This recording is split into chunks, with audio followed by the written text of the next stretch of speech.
A paz de Jeová, a paz de Jesus Cristo, a paz do Espírito Santo esteja somente com vocês que são inscritos nestes dois canais, Simão da Silva Souto Simão e Pastor Simão, Igreja Ministério Chama de Fogo Fé. E somente para vocês que são os dizimistas e os ofertantes deste ministério e desta igreja e vocês que vêm à igreja. Vamos começar o culto em 2 Tessalonicenses, capítulo 2 dos ensinamentos, 14h22 da tarde, culto 6/5 de 2026, quarta-feira. Iremos começar o culto agora. Resumo do capítulo. Rumores de que Paulo identificava a atual tribulação como início do dia do Senhor serviram para devastar a igreja dos Tessalonicenses. Essa frase do Antigo Testamento é usada na profecia para indicar o ápice dos eventos associados com o final da história, 2:1:2. A questão para Paulo é que isso não seria possível. O fora da lei, o anticristo, ainda não apareceu, VV 3:5. O mistério da iniquidade que encontrará sua expressão plena no anticristo está agindo na história de nossos dias. Mas sua realização plena achava-se neutralizada pelo Espírito Santo, VV 6:7a. Quando a presença amortecedora do Espírito for removida, o anticristo será revelado, identificado por milagres realizados demoniacamente, que iludirão os não convertidos. VV 7b12. Como os crentes são chamados a viver na tribulação, os tessalonicenses devem se regozijar em sua salvação e na consciência de que Jesus, quando vier, compartilhará da sua glória, VV 13:15. Diante disso, Paulo, ao abençoá-los com a imposição das mãos, transmite a eles coragem, esperança e força para toda boa obra, VV 16:17. Versículo-chave 2:3. O futuro é o que importa. Aplicação pessoal. Normalmente a vitória é de quem persiste. Conceito-chave. O dia do Senhor, PP 413. 541, Templo, P883, Satanás, P501, Santificação, P824, Glória, P74, Evangelho, P737. Destaque: rebelião, 2:3. A palavra grega, apostasia, significa o abandono intencional de uma posição manifesta. Pode ser um abandono em larga escala de padrões morais confirmado em sociedade, não uma deserção em massa de cristãos confessos. Sem lei, 2:2. No grego, a palavra anomia não quer dizer ausência de lei, mas a violação ativa de princípios morais. Anticristo, 2:3. Essa palavra, assim como esta, ocorre somente nos textos de João para indicar, de modo geral, os que são hostes a Cristo. 1 JO 2:1, 1 JO 2:18-22. E também uma pessoa, um indivíduo específico que é o anticristo. 2:18. Os evangelhos reportam a essa mesma pessoa como falso Cristo. MT 24, MC 3:22. Nosso entendimento dessa pessoa e seu papel são extraídos de Daniel 11:12. Mateus 24, Marcos 13 e Apocalipse 11:13. Essas passagens retratam um indivíduo comandado por Satanás, que conduz a humanidade a uma inútil e derradeira rebelião contra Jeová. Nessa passagem, Paulo descreve sua motivação. Ele se oporá e se levantará contra tudo que se chama Jeová, e fala também de um ato específico. Ele assentar-se no santuário de Jeová, proclamando-se a si mesmo como se fosse Jeová.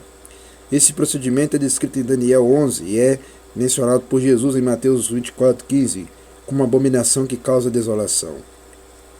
A posição de Paulo é clara na revisão desse ensinamento. Se a rebelião ainda não ocorreu, o anticristo ainda não apareceu, não pode ser que o dia do Senhor da profecia tenha chegado. No santuário de Jeová, 2:4. A reverência da profanação do santuário de Jeová pelo anticristo tem levado muitos a acreditarem que o templo de Jerusalém será reconstruído antes da volta de Jesus para cumprir a vingança descrita em 2 Tessalonicenses 1.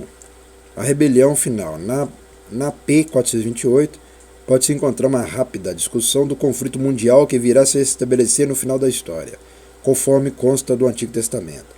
Milagres falsos, 2:9. O livro do Apocalipse 3 descreve de maneira ampla as forças sobrenaturais praticadas pelo anticristo e seu chefe superior. É incrível que, com quantos milagres operados por Cristo não foram suficientes para produzir fé em Israel, a humanidade perdida será completamente enganada pelos milagres do anticristo e dará as mãos a Satanás. É como nos dias de hoje, muitos já estão dando a mão a Satanás. Quando a pessoa não vem à igreja, está dando mão a Satanás. Quando não devolve os dízimos e a oferta, está dando as mãos a Satanás. Quando não ouve o pastor falar a verdade, está dando a mão a Satanás. Quando não ouve o pastor Simão Santo, está dando as mãos a Satanás. Entendeu? Já está acontecendo. Continuando. Não há possibilidade de defesa contra a dissolução, exceção feita pela fé em Jesus Cristo e o nexo da dependência em sua palavra revelada. A chamada pelo Evangelho 2,14. A chamada é emitida por uma pessoa que tem voz de comando para seu subordinado. Não deixa de ser um convite, porém é muito mais do que isto. É uma ordem que exige resposta por parte da pessoa conclamada. Nas epístolas, Paulo usa com frequência as palavras chamar e chamada no sentido teológico, distinto. O chamado ouviu e respondeu. Em consequência disso, todas as pessoas que assim procederam foram salvas através do Evangelho. Estão prontamente envolvidas na maior aventura de suas vidas. Tudo que eu li aqui, meus irmãos, já está acontecendo. Tudo que eu estou ensinando a vocês já está acontecendo, porque a verdade só está aqui. Só que vocês aprendem essas coisas que outros lugares nunca vão ensinar a vocês o que é isso aqui. Somente para os inscritos que eu estou pregando. Não prego para quem não é inscrito. E quem não é dizimista ofertante, também não estou pregando para esses aí não. Estou pregando para quem crê e quem vem aqui, quem ajuda a obra e quem está ligado aqui. Vamos agradecer que tem mais culto à noite para eu fazer. Porque o pastor Simão Santo, ele está ocupado no serviço do Criador. Eu não sou igual a vocês do outro lado, que são preguiçosos e que não fazem nada para a obra e nem para a igreja. Vamos agradecer. Soberano Jeová, a Jesus Cristo, ao Espírito Santo, te agradecemos por este culto nessa tarde. Abençoe somente os inscritos e somente os dizimistas, ofertantes e mais ninguém. Amém e amém. E nós estamos ainda aprendendo. Quando falo nós, são os inscritos que vêm aqui na igreja, os que são dizimistas e ofertantes, e os que estão sempre ajudando essa obra. Soberano Jeová, Jesus Cristo, Espírito Santo, te agradeço por este culto nessa tarde. Abençoe somente os inscritos e abençoe somente os dizimistas e abençoe somente a sede da Igreja Pentecostal, Ministério Chama de Fogo, Fé de Verdade, que fica na rua Armindo Pereira, número 340, bairro São Pedro, cidade de Ponte Nova, Minas Gerais, nação Brasil e mais ninguém. E nós estamos aprendendo ainda, tópico focalizado no esboço, juízo, o anticristo e inatividade. É o que nós estamos aprendendo. Até o próximo culto, à noite, que eu estarei de volta com força completa somente para os inscritos, somente para os que vêm a esta igreja somente. E lembrando que essa igreja é separada. Essa igreja que não está unida com ninguém. Essa igreja que está unida só com o Pai, com o Filho e com o Espírito Santo e com a fé desta igreja. Até o próximo culto, que é à noite.